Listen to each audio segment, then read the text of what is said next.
فصلی لربک وانحر، اللہ تعالیٰ نے اس دوسری آیت میں دو احکام کا تذکرہ کیا۔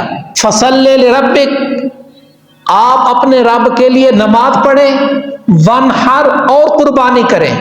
بعض علماء نے لکھا ہے فصلی لربک وانحر، اس سے عید الاضحیٰ کی نماز مراد ہے جو انشاءاللہ کل ادا کریں گے۔ وانحر اور قربانی کر، 10 ذی الحجہ کو عید والے دن اللہ تعالیٰ کے نزدیک محبوب عمل یہ ہے کہ انسان قربانی کرے، خون بہائے۔ یہ اللہ تعالیٰ کے نزدیک کل کے دن کا محبوب اور پسندیدہ عمل ہے۔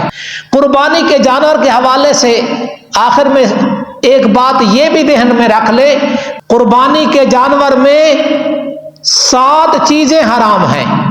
نمبر 1، دم مسفوح، بہتا ہوا خون، انما حرم علیکم المیت والدم۔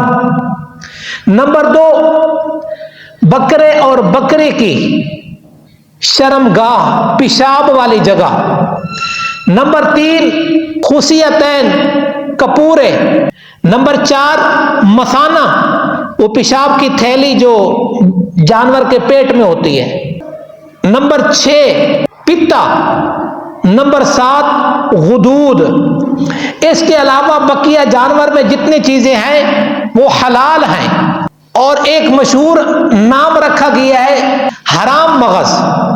یہ حرام مغز نام ہے، یہ ہڈی کے بیچ میں ایک سفید سی دھاری ہوتی ہے تھوڑی موٹی سی، اس کو مغز حرام کہتے ہیں۔